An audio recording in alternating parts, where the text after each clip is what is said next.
2025 ha sido un año de inflexión en la vida pública nacional y también internacional, sin duda.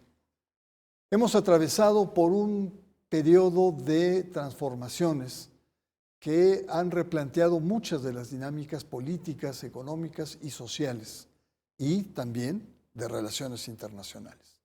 En este programa haremos un breve recorrido sobre los principales hechos que han dejado huella en este 2025 a nivel nacional, desde las reformas que reconfiguraron la relación entre ciudadanía e instituciones hasta los movimientos más regionales y globales que influyeron en el escenario que estamos viviendo en este momento.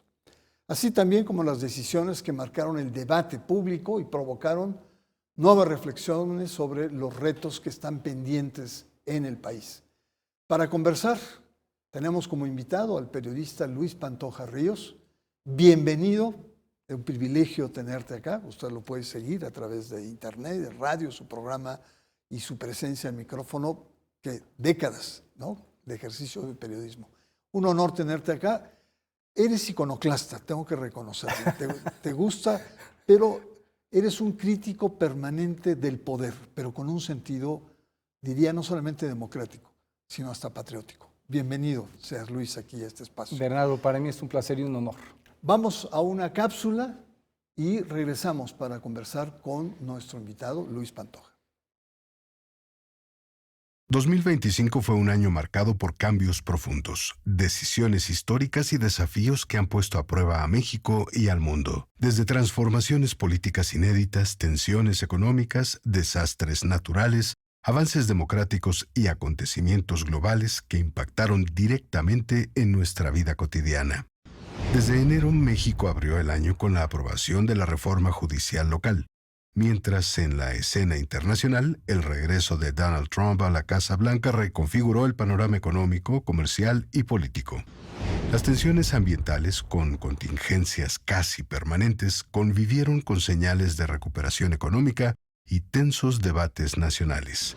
La mitad del año fue contrastante. En marzo y abril, el mundo observaba con atención la evolución de conflictos como la guerra en Ucrania y el recrudecimiento de la violencia en Gaza. Y un mes después celebrábamos la relevante elección del nuevo Papa León XIV y su mensaje de paz. En verano se celebró la participación de 13 millones de personas en la elección al Poder Judicial, mientras que en agosto y septiembre emergieron discusiones acaloradas sobre la reforma electoral, el caso Israel Vallarta y las definiciones presupuestales, tanto locales como federales. El cierre del año no estuvo exento de confrontaciones políticas, ajustes económicos y decisiones internacionales, pero se coronó con la fotografía de un zócalo repleto con la presidenta de México encabezando la celebración por 7 años de la 4T. Hoy, en este programa especial, hacemos un recorrido por los hechos que dieron forma a este 2025. Decisiones que movieron a México, momentos que sacudieron a la sociedad, avances que abrieron nuevas posibilidades y desafíos que nos recordaron la importancia de mantenernos informados. Luis, si tuvieras que elegir algunos hechos o los hechos más importantes de este 2025, ¿con qué te quedas? De entrada con la reforma judicial, que debió haber sido de manera diferente, que genera cierta esperanza, pero que a mí me parece, y lo dije desde un principio, me parece que muy al estilo de México, primero se pusieron los pantalones y luego los calzones, o lo que es lo mismo, ponerte los zapatos y luego los calcetines, porque este país, si algo requiere, no de décadas, sino de siglos, es la justicia. Y en ese aspecto me parece que lamentablemente en México todavía no se llega al punto donde debía de ser, que son las fiscalías, donde se requería realmente un cambio. El hecho de las autonomías que tanto nos han vendido, lo que ha generado también ha sido el hecho de una especie de empatía que tienen entre las fiscalías y los gobiernos estatales. Y ni hablar de la General de la República, ¿no?, que además, aparte de la crítica que se ha hecho por el tipo de salida que tuvo Gers Manero, pues me parece que es lo más que le pudieron haber dado, ¿no? Es decir, una salida de esa naturaleza, aunque en este país, Bernardo, tú sabes que la gente se va y no rinde cuentas de nada con nadie.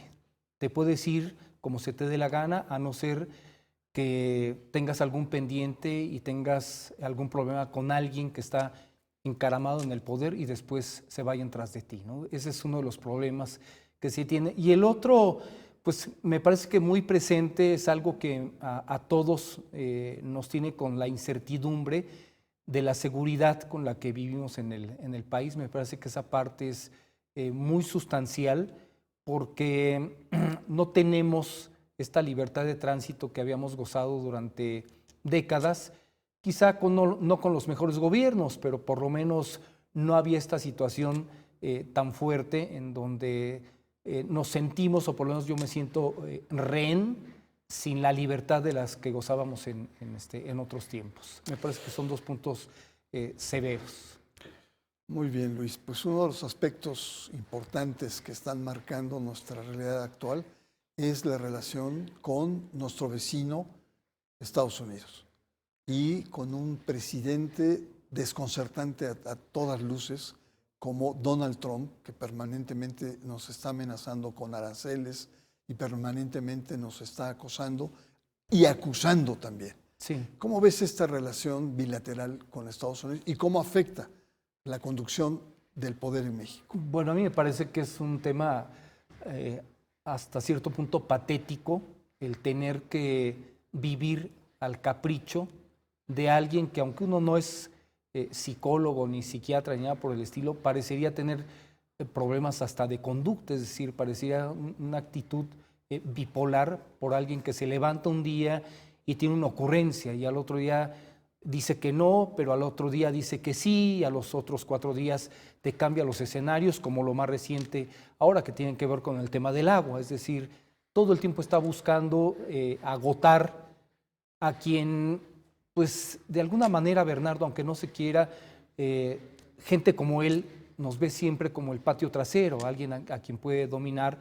Se ha visto la manera y la represión que se tiene con la gente, con los migrantes. A mí me parece que una cosa es detener al ilegal y otra es violentar sus derechos humanos de manera tan radical también. Y noto en la presidenta de México, en la doctora Sheinbaum, un desgaste con el tema, porque vivir al capricho de alguien así, a quien habría que poner la perspectiva también, Bernardo, de que esto le va a durar poco tiempo. Se vienen las intermedias y al parecer no tiene el mejor posicionamiento Donald Trump en Estados Unidos. De su propio partido hay cuestiones que no les parecen y la mayoría de la población aparentemente no está muy de acuerdo con las decisiones que ha tenido porque tampoco se ha generado el empleo que dijo que iba a darse, ni tampoco la baja de impuestos que había propuesto. Pues ojalá se dé un cambio importante donde tenga contrapesos, límites. A mí lo que me preocupa, Luis, es que está jugando un papel en América Latina de contrapeso, favoreciendo a los grupos ultraconservadores. Sí. Argentina, las elecciones que hay en Chile, Honduras y sobre todo el sometimiento a países como Ecuador, como Perú. Es decir, pareciera ser que la era Trump en este momento está fortaleciendo las derechas y ultraderechas en América Latina. Y por supuesto México, Colombia, Brasil, pues son posturas no deseadas por él, e incluso con actitud combatiente. Vamos a otro punto, ¿qué te parece sobre las polarizaciones que hemos tenido en este país? ¿No? 2025 se caracterizó por sobre todo casi al final, por una polarización. Una oposición que critica de narcogobierno, ¿no? De autoritarismo, de dictadura, etcétera, pero que en realidad no tiene propuestas, lo que tiene son críticas, es decir, la actitud, al parecer, de la oposición está más contenida en una deconstrucción que propuestas de país, que propuestas y proyectos de nación, al parecer no las tenemos. ¿Cómo ves esta polarización? Pues de entrada me parece que no tienen memoria, porque este tipo de planteamientos que vienen teniendo se tenían también en los anteriores gobiernos. Hoy sí la oposición está muy disminuida en cuanto a perfiles y me parece que eso les pega durísimo no tener a la vista gente que pudiese, pues deja tú el 27, que ya sabemos que es una elección diferente a la presidencial, pero no veo una figura por parte de ellos con la credibilidad. Me parece que ahí es el gran problema con el que se enfrenta la oposición en este país. El partido en el poder puede tener 3, 4, 5 elementos, pero los otros, la oposición, no los veo con un elemento o 2 elementos destacados. Y además está este rompimiento que se tiene aparentemente muy claro entre el PAN y el PRI, en donde dicen, pues parece ser que no nos convino porque los resultados no salieron, fueron de alguna manera nefastos o inútiles también. Por eso no es una oposición que además tenga propuestas, sino es crítica y no se van a lo profundo. Hablas de una palabra sustancial, Bernardo, que es la deconstrucción. Yo creo que no saben ni lo que es eso. Para mí, una deconstrucción hubiese sido el tema de las fiscalías en la reforma judicial. A mí me parece que una deconstrucción va por ahí. Ellos no están pensando en el país, no están pensando en México, están pensando en sus intereses, como ha sido siempre la derecha o la propia ultraderecha. Entonces, no me parece que estén sumando, no están en una línea en donde pudiésemos decir, pues me parece y me convence lo que dice tal partido de oposición, el PAN o el PRI o MC mismo. Ellos pueden decir lo que quieran, pero la gente en general, la población, me parece que no los está evaluando. Pues yo coincido totalmente contigo. Gracias. Yo agregaría que probablemente el PAN es el que esté buscando un nicho político que ha tenido gran resultado en el mundo, que es el nicho de la ultraderecha, ¿no? Y a mí me parece peligroso. Ciertamente dicen, no, pues no tiene base social la ultraderecha por la cultura, por la educación. Pero ojo, así le pasó a Milei. Entonces el problema que está acá es que los astros como que están alineando hacia un perfil político de oposición de ultraderecha. El PAN, hoy gobernado por Junque, ¿no?, da un giro, incluso con su lema famoso, que es un lema fascista. 2, la propuesta de candidatura para la presidencia, que es Salinas Pliego, él mismo se deslindó, pero de todas maneras te da por dónde va. Salinas Pliego es de ultraderecha. Y 3, la Iglesia Católica. La Iglesia Católica en el último documento que exalta a los cristeros y una oposición férrea. Tuvo un discurso los obispos que parecían Alito Moreno pasado por agua bendita, ¿no? Con frases más perfumadas, más centradas, pero en el fondo es la misma crítica. ¿Qué te parece si hacemos una pausa y regresamos y seguimos con este recuento de los principales hechos políticos, sociales, culturales que vivimos en México en 2005? Usted está en El Hilo Negro.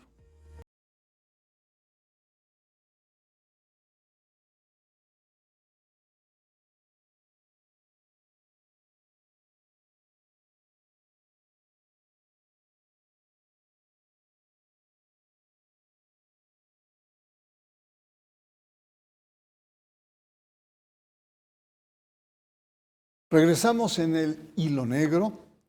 Conversamos con el periodista Luis Pantoja sobre el recuento, los principales hechos que han pasado en este 2025, en nuestro país sobre todo. Michoacán, que en los últimos meses del 2025 se convirtió en un centro de gravitación polémica en el país, ¿no? No solamente fue el asesinato del presidente de Uruapan, presidente municipal, sino la guerra en términos de narcotráfico, los problemas, digamos, rurales. ¿Cómo ves Michoacán en este 2025? Bernardo, las cifras son contundentes en cuanto a lo que significa Michoacán para el narco en el país. La semana pasada o antepasada se publicaron cifras contundentes, 104,000 millones de dólares como ingresos entre remesas y agroindustria. Multiplicado son cerca de 400,000 millones de pesos, casi el presupuesto del Estado de México, para todo el Estado de México. Y si hacemos las cuentas, Bernardo, de que el narco te puede cobrar el 10%, estamos hablando de un potencial de que pueden llegar a ingresarse entre 38,000, 45,000 millones un grupo de narcotraficantes que manejan esas cantidades de dinero. Por eso, ¿quién le entra realmente a sacarlos de Michoacán? Es complicadísimo. A mí me parece, con todo el respeto al luto que hay por Carlos Manso, que quien se ponga, lo sacan de la jugada. Es decir, no hay nadie que tenga el valor tan grande que hay el acceso a ese dinero a través del limón, del aguacate, la guayaba, si no mal recuerdo, y aparte las remesas que ellos se dedican a financiar también. Qué barbaridad. Bueno, uno de los reclamos, siguiendo esta línea de Michoacán, es el tema de la seguridad. Es un reclamo social que ha perdurado, no en este segundo piso o en el gobierno de López Obrador, sino a lo largo de décadas. Sí. Cada vez la inseguridad es más compleja, más difícil. ¿Cómo ves este tema?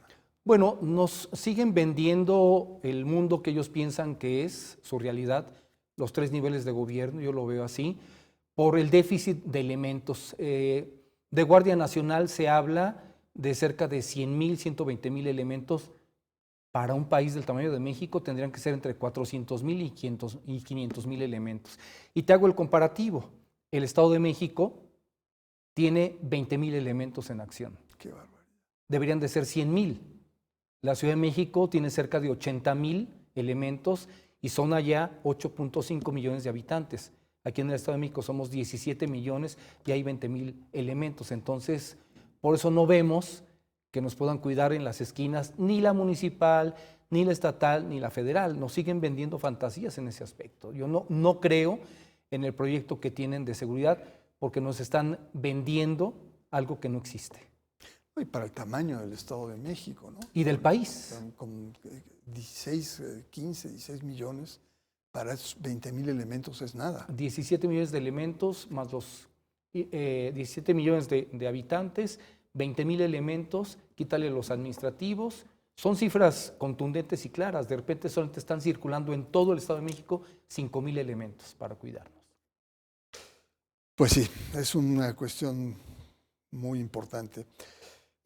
Habíamos hablado sobre el tema de la polarización, de una derecha, de una oposición, pues que no tiene propuestas, está muy debilitada y sobre todo, tú decías, no hay personajes carismáticos, ¿no? Con contundencia, que puedan llamar, ¿qué tal? Y los que hay están ya muy desgastados. En ese sentido, las mañaneras, ¿no? O como se llaman ahora de manera más moderna. ¿Crees que las mañaneras son un vínculo de información hacia la población, hacia el periodismo, o también han sido espacios también de una polarización del otro lado?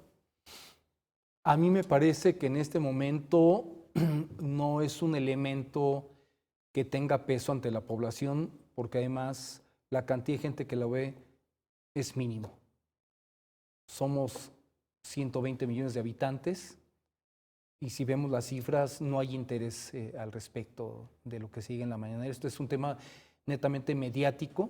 A mí me parece, y lo dije desde hace mucho tiempo, que el propio López Obrador en sus últimos 2 años tenía un desgaste muy severo dentro de la mañanera. Y a mí me parece que haber asumido el mismo esquema por parte de la doctora Sheinbaum, para mí es un terrible error, porque no tiene por qué ser un espejo del anterior presidente. Ella tiene un perfil diferente, una actitud diferente, no tiene el nivel de discurso de López Obrador, ni la cantidad de demagogia que tiene también López Obrador actualmente. Entonces, me parece que la gente que está con ella en el tema de imagen, en el tema de lo que le pueden llamar el cuarto de guerra ante los escenarios, la presidenta tiene que estar en los temas sustanciales y columna vertebral del país, y no como lo asumió López Obrador, hasta estar en la rifa del avión y este tipo de cuestiones, sino la inteligencia de Sheinbaum debería de concentrarse en temas sustanciales y no en lo que por ocurrencias de repente son preguntas de todo tipo. ¿Acaso es una todóloga? ¿Ser presidente significa ser un todólogo? A mí me parece que no va por ahí. Tema que se trate, tema que esté el especialista. A mí me parece que la presidenta tendría que estar una vez a la semana y entrarle con todos los temas sustanciales del país. En términos de política, de estrategia mediática, ¿qué recomendarías tú, que tienes muchos años en los medios de comunicación? Ya nos dijiste, bueno, una vez a la semana, Pero no basta solamente, sino No. ¿qué recomendarías para una verdadera y profunda comunicación por parte del gobierno cara a los medios y cara a la ciudadanía? Autocrítica. Ajá. No la hay. Es decir, seguir nosotros como periodistas, uno como periodistas, tener que enfrentar lo que ellos consideran solamente su verdad y pasar al tema de yo tengo otros datos, me parece que es un terrible error. No reconocer lo que es, y pongo el ejemplo más fresco, Bernardo, el tema de terrorismo. Es decir, si camina como pato, si vuela como pato y come como pato, pues yo creo que es pato, ¿no? Entonces, el tema de lo ocurrido en Michoacán, por más que el secretario de Seguridad quiera cambiar el discurso y querernos vender algo que no es, un carro bomba es un carro bomba. Hay que reconocer lo que está mal. Me parece que eso abona mucho más hasta a nivel de medios que tener que comprárselas y tener que publicar la realidad en la que ellos están viviendo. Me parece que es un error garrafal. Finalmente hay un aspecto central en esto que es el tema de los desastres, ¿no? Hemos tenido huracanes, hemos tenido temblores y ha habido mucha crítica, mucha polémica, mucha discusión si el Estado mexicano actual está en condiciones de responder frente a las desgracias que representan estos digamos, cataclismos, estos movimientos, digamos, de la naturaleza. ¿Cómo ves este tema? Pues mira, lo que viene provocado por el hombre, lamentablemente hay cierta incapacidad de prevención. Lo que la naturaleza abarca me parece que es complicado. Yo sentí en algún momento, porque fui parte del Sistema Nacional de Protección Civil hace muchísimos años, y no me parece que se haya avanzado de acuerdo al discurso que se tiene. Me parece que faltan todavía a nivel de los estados de la República las zonas críticas y cómo fusionarse para poder de alguna manera prevenir lo más posible. De ahí en fuera, Bernardo, todo es reacción. No hay prevención en este país. El tema de la seguridad no es algo que lo traigamos como una educación ya. Entonces la prevención falla en muchos aspectos y lo digo con las pruebas en temas que podemos tener a la mano y que me parece que hay enormes descuidos. ¿Por qué? Porque hay gente improvisada en el tema de protección civil, en el tema de la propia Secretaría de Gobernación. Me parece que no está comandada como debería de ser, que tiene que ver con la protección civil de este país. Luis, pues hemos hablado de temas como la reforma judicial, sobre el tema de la presión que hay de Norteamérica, Donald Trump, de la polarización, de la debilidad de la oposición, del caso Michoacán, el tema de seguridad, el tema de la comunicación política del Estado mexicano y de los desastres. Es un panorama amplio. ¿Con qué te quedas? ¿Cuál sería tu conclusión? Tenemos escaso minuto sobre lo que ha pasado en el 2025 y lo que viene para el 2026. Viene el Mundial de Fútbol, que también es un tema que tiene muchas aristas. Pues el Mundial de entrada es un gran distractor, generador de felicidad, de esperanza y todo esto. Me parece que la parte que tenemos estable, Bernardo, es una moneda estable, una inflación que no espanta más que a los radicales y que pues esperaríamos que la gasolina tuviese también una baja, quizás está considerable, y hay un tema que por ahí para mí queda pendiente, el tema del ISR a las empresas, a las pymes, a las medianas y a las grandes, no debe de ser igual. Me parece que eso se debe de ponderar en el legislativo a nivel federal, en la Cámara de Senadores, en la Cámara de Diputados federal también, porque me parece terriblemente injusto el ISR para todos parejo. Sí, y el anuncio reciente en diciembre del aumento sustancial del 13% que esperemos que tenga impacto en el mercado. Y bueno, pues nos quedamos con el club para el Mundial. Y cuando me refiero de club, es para el club de millonarios que van a poder pagar un boleto para ver un partido de fútbol. Muchas gracias, muy buenas noches. Soy Bernardo Barranco y le espero la próxima semana aquí en El Hilo